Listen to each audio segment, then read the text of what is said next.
They say time is a river, flowing ceaselessly from the dawn of yesterday to the night of tomorrow.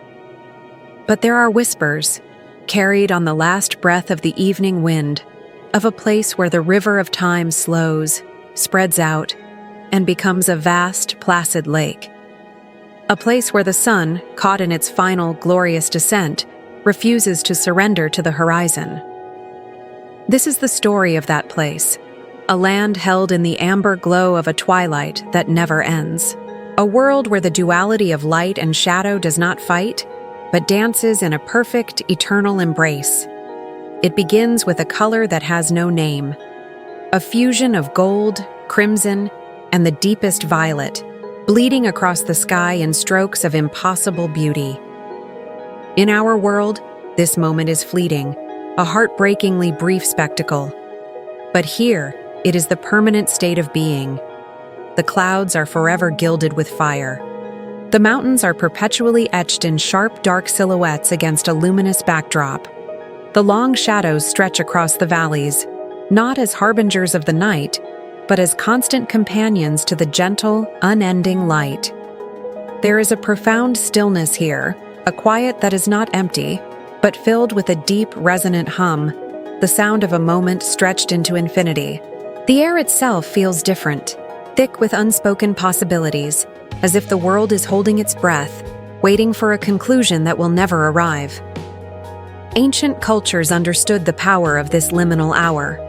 They saw the setting sun not just as a celestial event, but as a daily death. They built monuments to capture its last rays, performed rituals to coax it back from the underworld, and told stories of great beasts that would swallow the light, plunging the world into the terror of a sunless existence. They feared the sunset because it was the ultimate metaphor for an ending.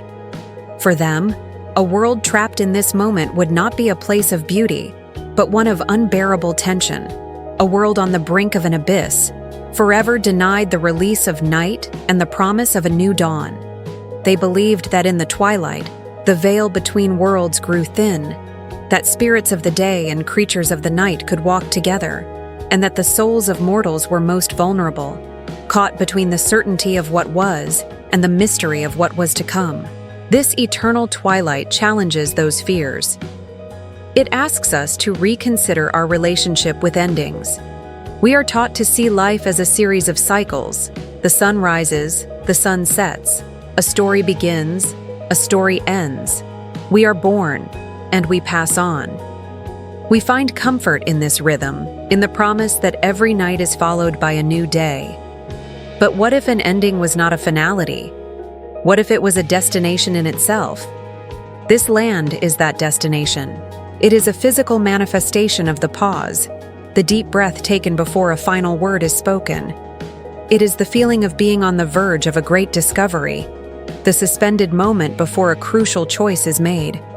Here, the cycle of end and beginning is broken, and in its place is a state of perpetual becoming. Living in this light changes you. The constant dance between light and shadow becomes an internal landscape. You learn that clarity is not always found in the bright, unfiltered sun of midday, nor is wisdom hidden only in the absolute darkness of midnight. True understanding lies in the balance. The long shadows do not obscure the world, they give it depth, texture, and meaning. They remind us that for every part of ourselves we show to the world, there is another part, just as real, that remains in the shade. This twilight teaches that our fears, our doubts, our hidden sorrows, our shadows, are not things to be banished by the light, but essential components of our whole self. They are what give our lives contrast and beauty. You learn to walk with your shadow not as a follower, but as a partner, a silent confidant in the beautiful, permanent glow of self-acceptance. I walked the valleys of this timeless land for what felt like an eternity, yet not a single day passed. I saw rivers of liquid gold flowing between hills of deep indigo. I saw ancient forests where the leaves on the trees were the color of embers, their light seeming to come from within. I felt no urgency, no pressure of time passing. The anxiety of a future that must be planned for and a past that must be reconciled simply dissolved. There was only the present moment, stretched out in all its magnificent contemplative glory. And in that stillness, I confronted the great human fear, the fear of the unknown that comes after the end. The climax of my journey was not an event, but a realization. I was standing on a cliff overlooking a vast, silent sea that mirrored the fiery sky perfectly, and it became impossible to tell where the heavens ended and the earth began. In that moment of perfect symmetry, I understood. The eternal twilight was not a cosmic error. It was not a pause before an end. It was the end itself, reframed as a state of perfect, harmonious existence. The purpose was not to wait for the night or to long for the dawn. The purpose was to simply be, in the perfect balance of both. The fear our ancestors felt was the fear of incompletion. But here, nothing was incomplete. It was whole. The light and the shadow were not two opposing forces, but two halves of a single truth. And their eternal dance was the very definition of peace. To leave such a place is to re-enter the rushing river of time. The return of a true sunrise and a true nightfall can feel jarring, a sudden imposition of a rhythm you have unlearned. But you do not leave the eternal twilight behind. You carry its light within you. You learn to find the twilight in your own life, not just in the evening hour, but in the moments of transition.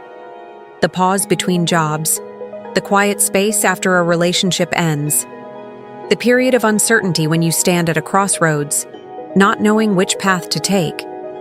We are taught to rush through these moments, to fear their ambiguity. But the memory of that unending dusk teaches you to cherish them. It teaches you that these liminal spaces are not empty voids. They are sacred grounds where profound transformation can occur.